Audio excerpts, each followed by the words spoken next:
Hello friends, welcome to Vadipatti அம்மா சமையல்.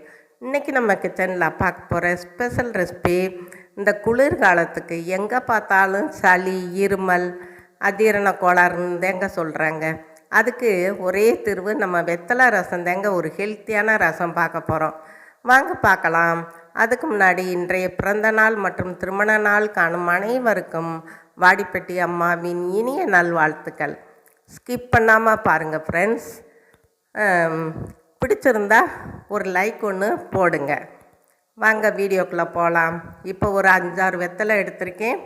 நல்லா ஒரு இளம் வெத்தலையாக எடுத்துக்கிறணும். கொழுந்து வெத்தலை, முத்தின வெத்தலையெல்லாம் எடுக்காதீங்க, அது நல்லா இருக்காது, ரசத்துக்கே டேஸ்ட்டை கெடுத்துரும். இப்போ ஒரு மிக்சர் ஜாரில் ஒரு 1/2 ஸ்பூன் மிளகு சேர்த்துக்கிடுவோம். ஒரு ஸ்பூனுக்கு ஜீரகம் சேர்த்துக்கிடுவோம். ஒரு பச்சை மிளகாய், ஒரு துண்டு இஞ்சி, ஒரு 5 வெள்ளைப்பூடு போட்டுக்கலாம். இப்போ கொஞ்சம் கருவேப்பிலை, கொத்தமல்லி அதையும் சேர்த்துக்கிடுவோம். இப்போ இந்த வெத்தலையை நல்லா கழுவி வச்சுருக்கேன். காம்பெல்லாம் நம்ம எடுத்துருவோம். எடுத்துட்டு நல்லா கிள்ளி போட்டுக்கலாம். பாருங்கள், ஒரு காம்பு இருக்குது, எடுத்துருவோம், கிள்ளி போட்டுக்கிடுவோம். திருப்பியும் சொல்கிறேன், இதுக்கு முத்தின வெத்தலை வேண்டாம், இளம் வெத்தலை தான் நல்லாயிருக்கும் ரசத்துக்கு. இப்போ ஒரு கட்டி பெருங்காயம் போட்டிருக்கேன். நீங்கள் தூள் இருந்தாலும் சேர்த்துக்கோங்க. இப்போ இதை கொரன்னு அரைச்சிட்டு வந்துடுவோம். பாருங்கள், ரொம்ப நைஸாக அரைக்க வேண்டாம். இந்த மாதிரி கொரப்பாக அரைச்சாத்தேன் நல்லாயிருக்கும், இல்லாட்டி குழம்பு மாதிரி ஆயிரும் ரசம். இப்போ ஒரு பாத்திரத்தில் ஒரு நெல்லிக்காய் சைஸுக்கு புளி எடுத்து கரைச்சி ஊற்றிக்கலாம். நமக்கு ரசத்துக்கு தேவையான தண்ணி சேர்த்துட்டு 2 தக்காளி, நல்லா பழுத்த தக்காளி போட்டுக்கிடுவோம். போட்டுட்டு நல்லா கரைச்சி எடுத்துக்கிறணும். தக்காளியை மிக்சியிலெல்லாம் போட வேண்டாம், கையால் கரைச்சி நம்ம செஞ்சோம்னா அந்த தக்காளி அந்த டேஸ்ட்டு நல்லாயிருக்கும் ரசத்துக்கு. அதனால் நம்ம முடிஞ்ச மட்டுக்கு கையால் கரைச்சி விட்டுக்குருவோம். அதே மாதிரி மிக்சியில் போட்டாலும் குழம்பு மாதிரி ஆயிரும். இப்போ தக்காளியை நல்லா கரைச்சி விட்டாச்சு. இப்போ 1/4 டீஸ்பூன் மஞ்சத்தூள் சேர்த்துக்கிடுவோம். தேவையான கல் உப்பும் போட்டுக்கலாம். போட்டுட்டு திருப்பி ஒரு நல்லா பிசைஞ்சு எடுத்துக்கலாம், அந்த உப்பு தக்காளி எல்லாத்தோடையும். இப்போ ஒரு கடாயை அடுப்பில் வச்சுக்கிடுவோம். 1 ஸ்பூன் எண்ணெய் விட்டுக்கிடுவோம். கடுகு உளுந்தம் பருப்பு சேர்த்துக்கிடுவோம். அது நல்லா பொரியட்டும்.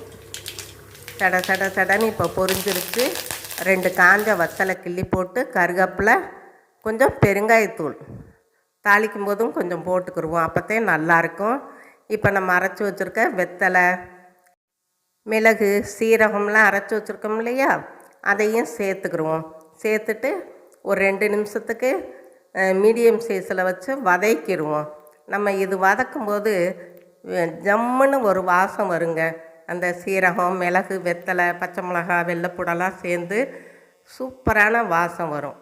இப்போ நம்ம கரைச்சி வச்சுருக்க அந்த தக்காளி புளி கரைசலை ஊற்றிட்டு மிக்ஸி கழுவுன தண்ணியை நம்ம சேர்த்துக்கிடுவோம். வேஸ்ட் பண்ண வேண்டாம். இப்போ நான் கொத்தமல்லி காம்பு எடுத்திருக்கேன், அதை நல்லா கையால் கிள்ளி போட்டுக்கிடுவோம். அப்போத்தான் வாசமும் டேஸ்ட்டும் நல்லாயிருக்கும். எப்பயுமே அந்த மல்லிக்காம்பை வேஸ்ட்டு பண்ணாதீங்க. துவையல் கூட நீங்கள் அரைச்சி சாப்பிட்டுக்கலாம். இப்போ பாருங்கள், நல்லா முறக்கட்டுது சுற்றி. நம்ம இந்த ரசத்தை கொதிக்க வைக்கக்கூடாது, ஏற்கனவே வதக்கிட்டோம், அதனால் பச்சை வடையெல்லாம் போயிருக்கோம். நல்லா இப்போ முறக்கட்டியிருக்கு பாருங்கள். இந்த ஸ்டேஜில் நம்ம அடுப்பை ஆஃப் பண்ணிடுவோம். ஆஃப் பண்ணிவிட்டு ஒரு மூடி போட்டு மூடி வச்சுருவோம்.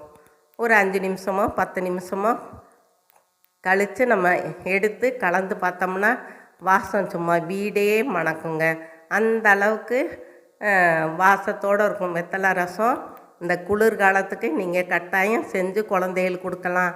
வீட்டில் பெரியவங்க இருந்தால் அவங்களுக்கு நம்ம கொடுக்கலாம். ஏன்னா இந்த டயத்தில் தான் சளி, இருமல், அஜீரணம், வயிற்று பொருமல், இந்த வயிற்று சம்பந்தமான நோய்களுக்கு இந்த வெத்தலை ரசம் ரொம்ப ரொம்ப நல்லது. அவ்வளோதாங்க, நம்மளோட வெத்தலை ரசம் ஜம்முன்னு ரெடி ஆயிடுச்சு. இதுவரை சப்ஸ்கிரைப் பண்ணாதவங்க சப்ஸ்கிரைப் பண்ணுங்கப்பா. ஆளுங்கிற பெல் பட்டனை தொடுங்க. அப்போத்தான் நான் போடுற வீடியோ உங்களுக்கு உடனே கிடைக்கும். நீங்களும் உங்கள் வீட்டில் ட்ரை பண்ணுங்கள், சாப்பிடுங்க, சந்தோஷமாக இருங்க. நன்றி, வணக்கம்.